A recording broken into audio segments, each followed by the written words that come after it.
Oi pessoal, tudo bem com vocês?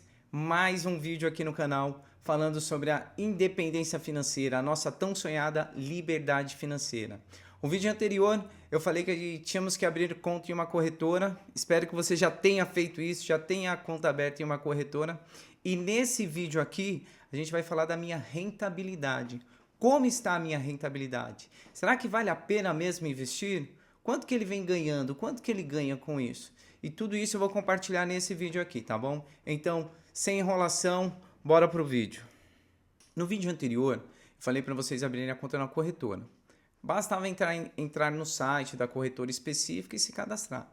Na minha vez, quando eu fui abrir a conta na corretora, não foi tão simples assim. Eu tive que ir na agência física do meu banco, um bancão conhecido. E aí perguntei como é que eu faço para abrir conta em uma corretora, que eu quero comprar algumas ações, fundos imobiliários, até investir no próprio tesouro via direto, né? Não depender do intermediário, que seriam os grandes bancos. E aí, naquele momento, a gerente falou assim para mim: Não, olha bem, eu vou pedir para a assessora entrar em contato. Temos a previdência, temos os títulos de capitalização. Então, ela queria mais vender os produtos do que me orientar nisso. E aí, eu percebi aquilo e falei assim: Não, não é isso que eu quero. Aí, agradeci, não consegui abrir a conta e falaram que a corretora do banco ia entrar em contato comigo, o setor. E nada.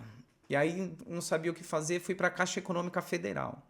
Na caixa, peguei aquela fila, aquela senha. Quem já foi na caixa sabe como funciona. Aí fui falar com a atendente, aí a atendente, não, você tem que abrir a conta em uma corretora.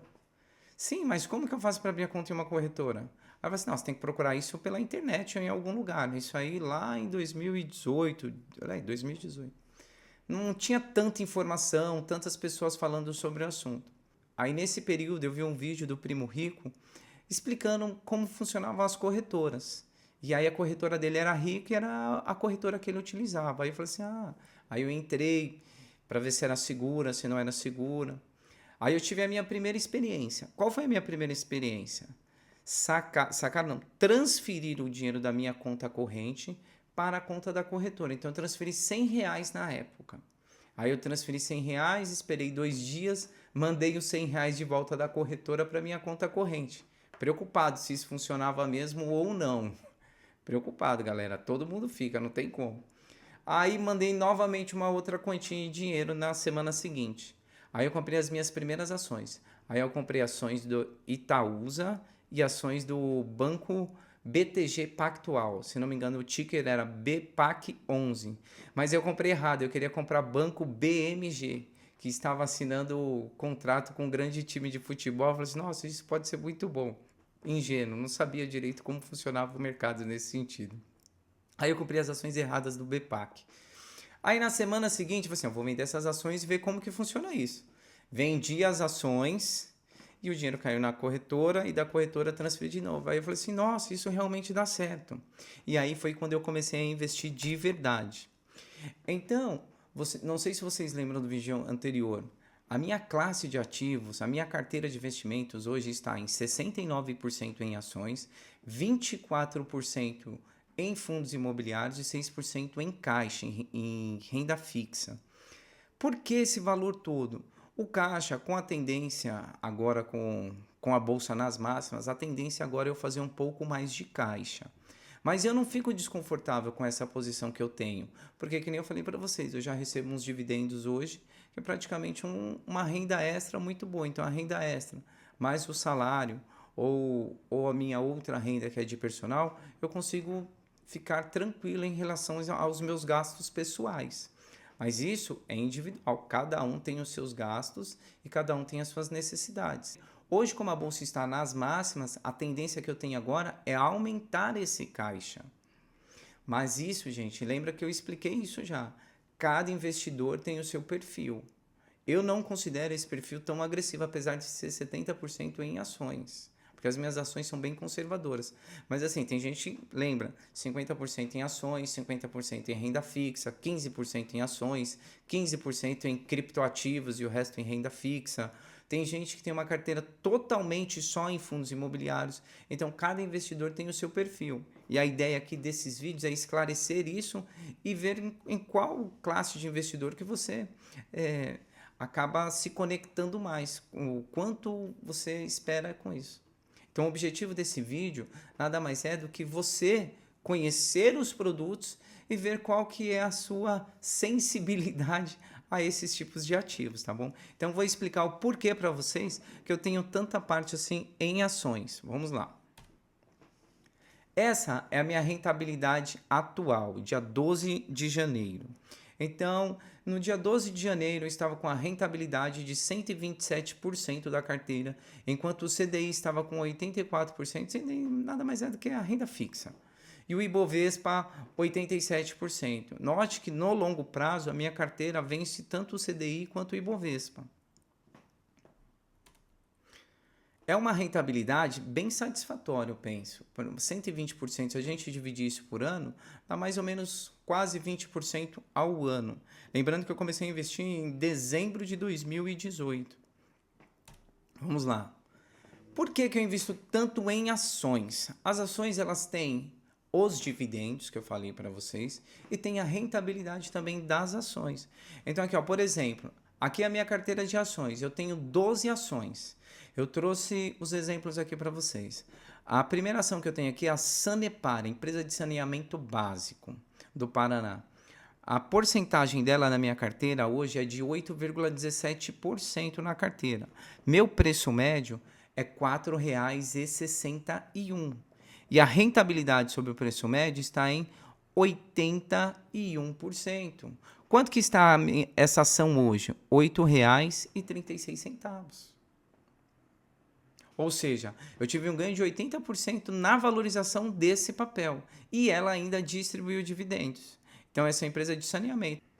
Outra ação que eu tenho na carteira é a Taesa. Eu tenho 7,7% em Taesa na proporção da minha carteira. Meu preço médio nela está R$ 32,64. A rentabilidade sobre o preço médio está em 21%. Ou seja, muito bom. Hoje o preço médio dela está R$ 39,00. Esses valores podem subir, podem cair, podem despencar, não tem problema. E outra empresa que eu tenho aqui também, que eu deixei como último exemplo, que é a pior em cima do meu preço médio, é a Engie. Hoje a Engie, o meu preço médio nela foi de R$ 31,24. Em cima da rentabilidade, eu estou com um prejuízo de 30%, de 3%. E o preço atual dela está em R$ 30,00. Mas essas empresas, turma, elas não estão no prejuízo, porque elas pagaram dividendos ao longo dos anos.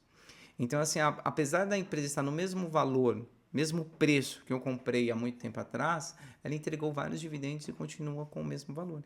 Então, ela não está no prejuízo, ela está no lucro. Diferente dos fundos imobiliários, diferente das ações, os fundos imobiliários não têm uma grande valorização assim. O ALZR11 é um fundo imobiliário. Minha rentabilidade em cima do preço médio, 7,59%.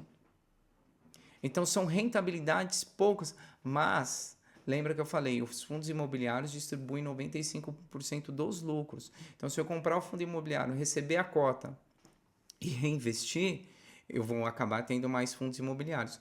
Então, são investimentos diferentes. Em termos de rentabilidade, a carteira de ações ela não deu nem graça em relação aos fundos imobiliários. Então, por isso que eu tenho mais ações do que fundos imobiliários. Ah, tá, Renato, se você tem mais rentabilidade em ações, por que você continua com os fundos imobiliários? Porque o segredo é diversificar. Hoje, os fundos imobiliários estão praticamente de lado, quase o valor que eu paguei, mas a taxa Selic está muito alta. Quando essa taxa Selic cair, a tendência é que os fundos imobiliários se valorizem, mas tem que esperar a taxa cair para poder valorizar. E aí você vai vender? Não, não vou vender. Porque lembra que eu falei para vocês, a minha ideia é só acumular ativos. Eu só vendo se o ativo perder o fundamento. Aí eu vou fazer a venda. Quando você tem uma grande exposição em ações, que nem eu tenho, você tem que estar preparado para tudo.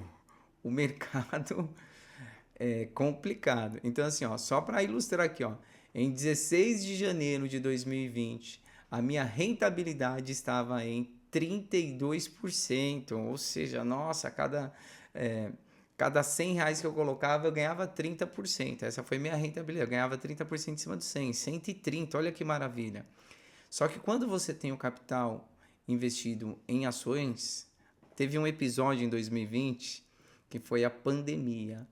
Todos os ativos despencaram, teve uma queda no valor muito grande, não só no Brasil, mas no mundo inteiro. De 32%, a minha carteira caiu para menos 9%, uma queda de 40% no patrimônio.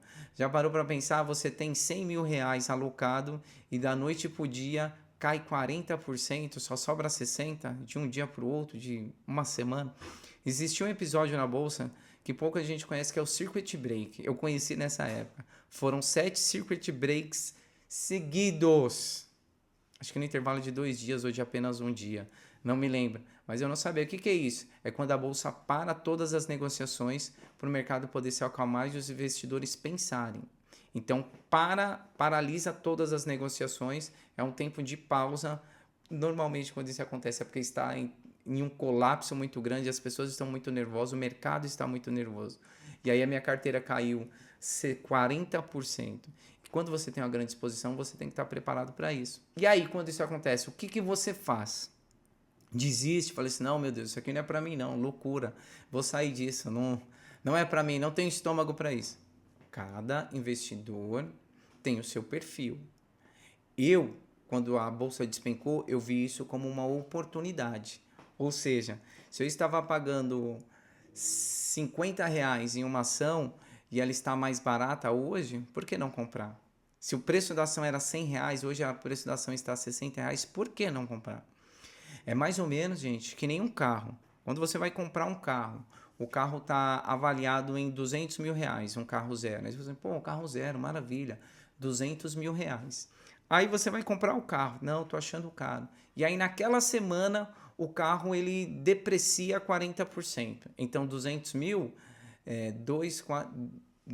de uma semana para a outra, o carro está valendo R$120 mil. Ou seja, estava para comprar por 200, você já ia comprar. Ele caiu o valor para 120. Mas isso é passageiro. Daqui a umas 2 semanas, daqui a 2 semanas ou um ano, esse valor vai voltar. Por quê? Porque as pessoas vão voltar a trabalhar, tudo vai voltar ao normal, o mundo vai se encaixar novamente. Isso. E se as ações caírem hoje de novo? Vou trabalhar que nem um maluco, tentar dar aula extra, rendimentos e comprar mais ações. Do mesmo jeito que eu fiz naquela época. Eu dava aula de personal 5 horas da manhã naquela época. Por quê? Eu estava entendendo que o mercado precisava de aportar no mercado. Eu tinha que investir no mercado. E era o que eu fiz. Agora sim, você consegue entender toda a minha posição em ações e fundos imobiliários e renda fixa. Por que eu tenho um capital tão grande alocado em ações? Mas o que eu vou fazer agora é aumentar um pouco a minha posição em renda fixa, que ela está um pouco abaixo. Mas isso é normal, como eu falei assim, eu não estou tão preocupado com isso, que eu sei que aos poucos eu vou conseguir aumentar essa posição, tá? Quem gostou do vídeo, não esquece, deixa aquele like, curte, compartilha, comenta, que isso é muito importante no canal. Forte abraço para todos.